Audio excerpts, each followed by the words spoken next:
All right. Hey, I just wanted to check in because I finished another book, No Longer Human by Osamu Dazai, I believe his name is. That's how you pronounce it, Osamu Dazai.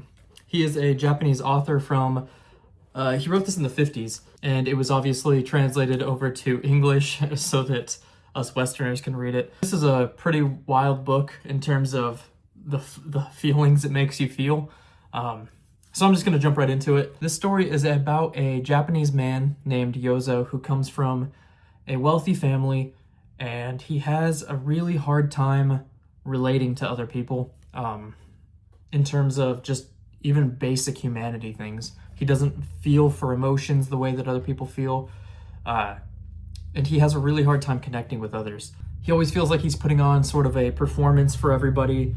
He labels himself like the class clown, which he tries to just become and able to fit in. He's really kind of mimicking what he thinks a human should be and able to appease a lot of other people.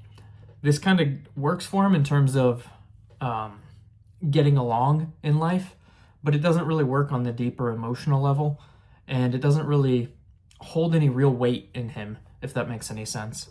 While he may have come up in a wealthy lifestyle with servants, those servants actually mistreated him, they sexually abused him, and further left him with like a distaste for humanity, which I think is understandable. If you're treated like shit that young, that's gonna leave a lasting impact on you. While in his usual classroom antics, there's a kid who kind of sees through him and sees through the lies and is like, you're not really being genuine. And it kind of takes Yozo back because he hasn't been called out on something like that before, and he doesn't think that anybody would be able to see through his facade that he's been putting up. He ends up kind of getting close to that kid, becoming friends, but even with him, he's still just putting on an act anyway. With that kid, he goes to like an art museum, and that's where they find a Vincent van Gogh painting where it's a self-portrait of Van Gogh, and the kid he's with says, oh, I like this painting of a ghost, and it opens up Yozo's eyes to what art can really be, and it kind of skyrockets him in a direction of wanting to become an artist.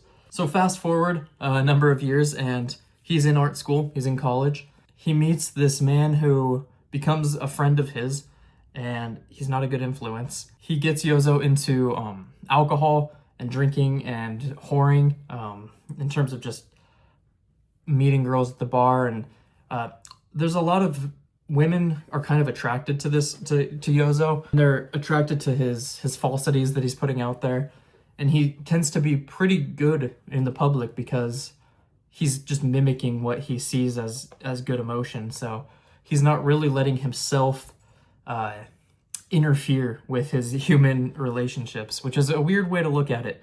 And it's not a healthy way to look at life. And it's not a healthy thing to do, as we see in this book.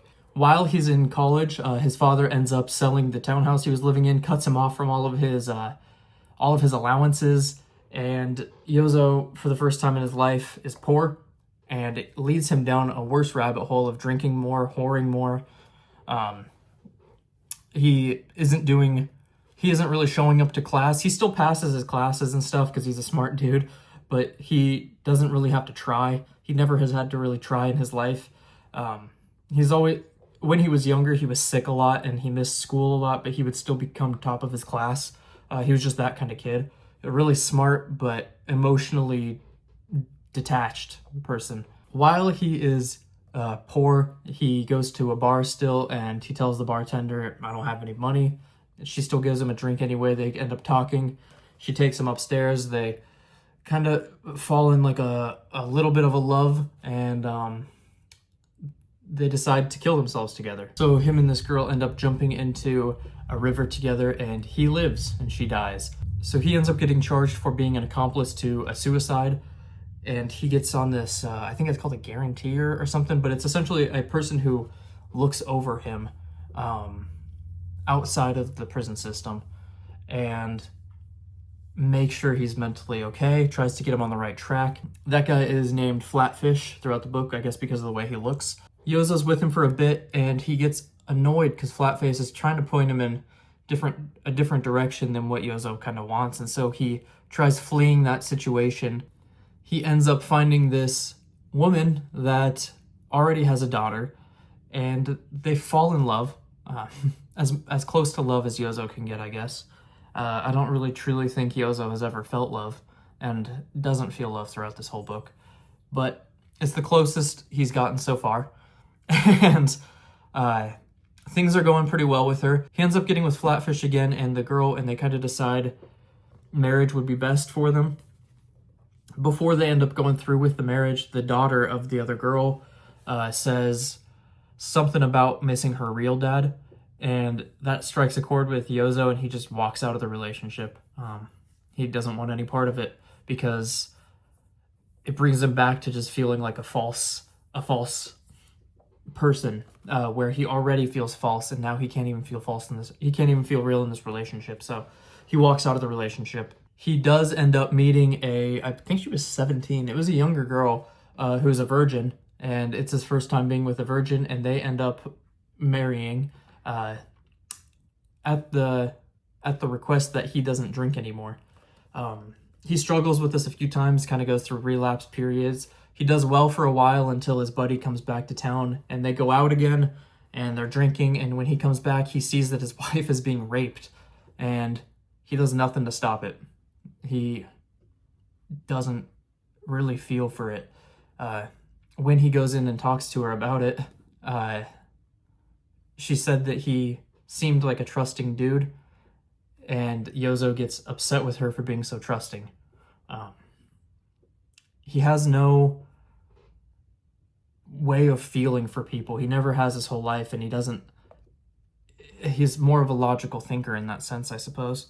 In his journey to quit alcohol, he ends up going to a doctor who prescribes him morphine, and he starts out using like 1 morphine shot in his arm a day. It goes up to like 10 a day. He's addicted to morphine now, and he feels like he can't work without either being drunk or on morphine. He needs some sort of substance in his body and able to just feel like the closest to a person he can feel. When nothing else is really working, Flatface ends up getting him into a psych ward for a while. Things don't really go super great there, but then he ends up going out to some servant dude in the countryside who is supposed to help take care of him, and he's just separated from everybody. At the end of the book, he says he's now 27 years old, but he has gray hairs and feels way above his age. He's like 27 going on 50 pretty much. And that's how it ends. It's a short book. I read this in one day. It really makes you feel a lot of things throughout it.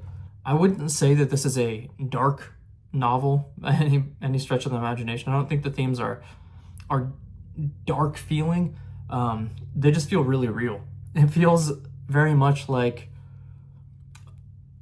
you're inside of somebody's mind who's just having trouble relating to people and never has felt like a human in his life.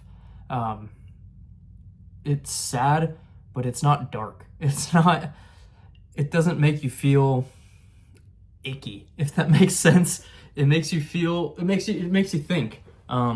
Because there's people out there like that. I saw myself in a lot of elements of his character, not all of them, obviously, because that would make me just as much of a sociopath as he was. But I think everybody sees parts of them in this character. You see the more real emotional side of what it means to, ironically enough, have no emotion towards others. It's super interesting. It's a short read, like I said. It's less than 200 pages, and I think there's actually the audiobook. I think it's on YouTube too. So there's that option as well. I highly recommend reading this. It's fantastic. I'm probably going to reread this again sometime this year, just because I want to get more out of it. I want to really let the themes of this sink in for a little bit, and then go back and tackle it again, because there's heavy topics, but like I said, it's nothing that makes you feel shitty. But like I said, I really enjoyed this read. It was kind of a spur of the moment thing. I actually had bought this, I think last year at some point, or 2 years ago maybe, and had it in my car. And I was cleaning out my car and just happened to find this. And I was like, oh my God, I forgot I had this book. So I picked it up and went and just read it real quick. But I highly recommend anybody checking this out. It is a very interesting, very insightful read. And it gives you insight into the mind of a sociopath who's not killing people, essentially. If you started killing people, this would, I don't think I would like this as much, because it would feel more like, oh, that's everything else. This is just, it feels just real. It just feels real. And like I said, it was set in the 50s, and there's so many elements that are so relevant today. Maybe more relevant to most people than it was in the 50s. It's a very good book. Highly, highly recommend this book. I'm gonna have to tackle it again in the future too, just to really make sure some of those concepts sink in. But anyways, I appreciate y'all for watching this video, and thanks.